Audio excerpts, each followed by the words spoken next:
छोटा सा नाम अपने अंदर पूरी दुनिया समेटे होता है। ऐसी दुनिया जहां किसी की बचपन की यादें होती हैं, किसी के वालिदैन की दुआएं, किसी के दोस्तों की महफिलें और किसी परदेसी के दिल में बसी हुई अपने वतन की मोहब्बत। आज की ये दास्तान भी एक ऐसे ही खित्ते की है, एक ऐसा खित्ता जिसका नाम सुनते ही अपने पन का एहसास होने लगता है। ये है तहसील जहांगीरा।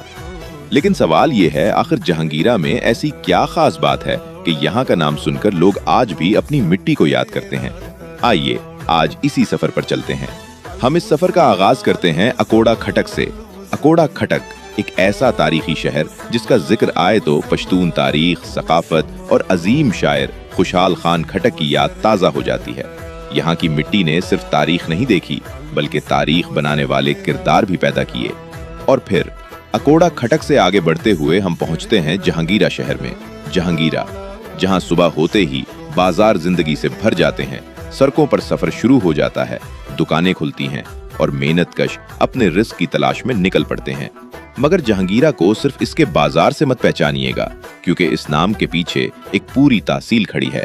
अकोड़ा खटक, जहांगीरा, निजामपुर, खैराबाद और उनके दरमियान फैले हुए बेशुमार गांव, मोहल्ले और बस्तियां, जहां हर घर की अपनी कहानी है, हर गली की अपनी याद है और हर शख्स के दिल में अपनी मिट्टी के लिए एक खास जगह है। जहांगीरा का नाम सुनते ही एक सवाल जहन में आता है, आखिर इस शहर का नाम जहांगीरा क्यों पड़ा? तारीखी रिवायात इसे जहांगीर खान के नाम से मंसूब करती हैं। वक्त गुजरता गया, हालात बदलते गए, मगर नाम बाकी रहा और आज यही नाम एक पूरे इलाके की शनाख्त बन चुका है। फिर हमारा सफर हमें ले जाता है निजामपुर की तरफ। निजामपुर, जहां जिंदगी की रफ्तार शायद शहरों से मुख्तलिफ हो, लेकिन यहाँ के लोगों के ख्वाब किसी से कम नहीं। सादा लोग, मेहनती हाथ, कुदरती मनाजिर और अपनी जमीन से वो मोहब्बत जिसे अल्फाज में बयान करना आसान नहीं। और फिर आता है खैराबाद, जहां इस खित्ते की जोग्राफियाई और तारीखी अहमियत मजीद नुमायां हो जाती है।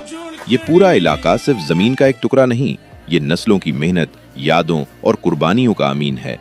आज इस इलाके की सियासी और समाजी नुमाइंदगी में भी मकामी शख्सियात अपना किरदार अदा कर रही हैं, जिनमें मकामी MPA इदरीस खटक भी शामिल हैं।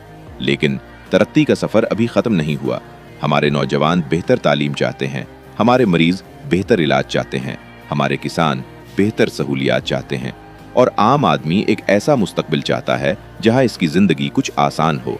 क्योंकि किसी इलाके की असल खूबसूरती सिर्फ इसके मनाजिर नहीं होते, असल खूबसूरती वहां के लोगों के चेहरों पर नजर आने वाली उम्मीद होती है। और अब चंद अल्फाज उन लोगों के लिए जो इस वक्त अपने वतन से दूर हैं। मेरे परदेसी भाई, अगर आप ये वीडियो किसी दूसरे मुल्क में बैठकर देख रहे हैं तो एक लम्हे के लिए आंखें बंद कीजिए, अपने गांव की वो गली याद कीजिए, अपने घर का दरवाजा याद कीजिए, माँ की आवाज, बाप की शफकत, दोस्तों की महफिल, ईद की खुशियां और अपनी मिट्टी की वो खुशबू जो दुनिया के किसी कोने में नहीं मिल सकती। शायद यही